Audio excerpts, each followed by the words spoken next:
Vanessa Warwick reporting on behalf of the Residential Landlords Association from the Future Renting Conference here in Manchester. And joining me now, well, you've got a lot of titles today, David, Policy Director of the RLA, partner at Anthony Gold Solicitors, and also Speaker. How important do you think it is for landlords to gather like this and get the very latest updates and information? Well, it's important for landlords, but it's important for the RLA as well. We need to hear what landlords are thinking. I can't really do my job and tell government what landlords think if I don't get landlords telling us what they think. So it's really important that landlords come and we get this opportunity to get their opinions.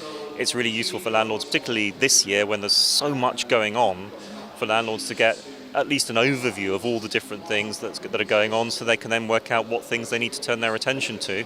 So I think these gatherings are a really good information exchange, and that's really important for the sector. And your presentation was very much about all the different measures that are coming in the next few mons. Yeah, I kept it a sort of list, it's quite a long list, of all the things that are happening this year, and then things that we're working on that we can expect into the next year as well. And can you give us any kind of insights into that? Well, a lot of things have come to force already in April. So we had MEES, we've had banning orders, we've had the Regular Landlord Database. I think we need to look at the big HMO picture in October when we've got extension of HMO licensing and room size changes. And then as we move into next year, there'll be the tenant fees bill and the Homes Fit for Human Habitation bill, so Karen Buck's bill, and then whatever else appears, all the unknown is also out there, and I think at the moment, particularly, the unknown is certainly a big problem for us. Well, the whole theme of the conference is, thinking forward, and landlords are going to have to do this now because it's very clear that government is attempting to professionalise the sector, and they really can't work in isolation anymore. Landlords, they do need to, join a landlord association, get themselves educated. Yeah, I mean, the government's idea of professionalising the sector is a bit complicated, and they're a bit confused about that. And I think what I always like to make clear to them is that good amateurs are a good thing, and good amateurs is a great British tradition, and it's important to bear in mind that professionalise doesn't mean getting rid of good people and making everyone a business, because actually there are some pretty bad professional business landlords and agents. So it's important. Yes, I think it's certainly the case the government wants the sector to be more regulated and more structured, and for landlords to have higher knowledge levels, and landlords need to take that on board. But at the end of the day, why would you want to get into a business you didn't understand? Not quite. And it's good business sense for landlords to understand their business, and that's good for the sector. David, would you agree that there's quite a disconnect between central government and local government? Central government deterring landlords, making it harder for them, putting up barriers, but local government struggling to, deal with their housing obligations with huge waiting lists, people in emergency accommodation.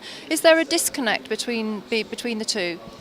Yes, and it's not even party political, because in fact quite a lot of local government is conservative as well, and they've got big expectations and hopes for the forthcoming elections in early May. But the reality is the disconnect is about money, as almost everything is. Central government has cut local government funding again and again and again. And at the same time has asked them to do more and more and more, and those two things don't stack up well, and something's going to break, and we're getting close to that now, I think.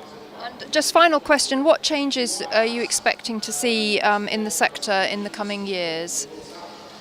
I think the tax situation is going to come home to the government. I think there's a real danger that landlords will simply walk away in large groups in the next 2 to 3 years, and the government just isn't prepared to accept that that's a possibility or a risk that they need to take seriously, and that really worries me, not least because it's bad for the RLA as well, of course. So we won't have any members. What will we do?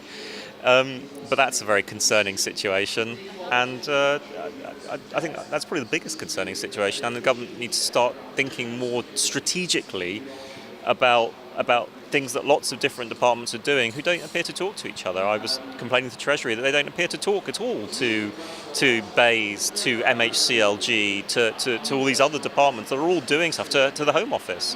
None of these departments appear to discuss with each other what the impacts and effects are of all the different things they're doing, and there still is no overall strategy for how we're going to house people in quality accommodation. And until the government starts to think about that properly, its policies are never going to work because they're disjointed.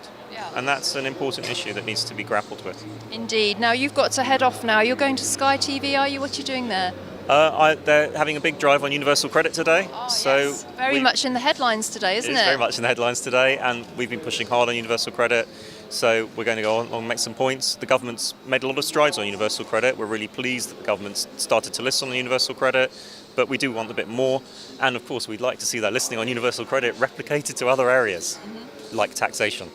Fantastic. Well, we'll let you head off now to your interview on Sky TV. We've been talking to David Smith here at the Future Renting Conference in Manchester. Thank you, David. Thank you.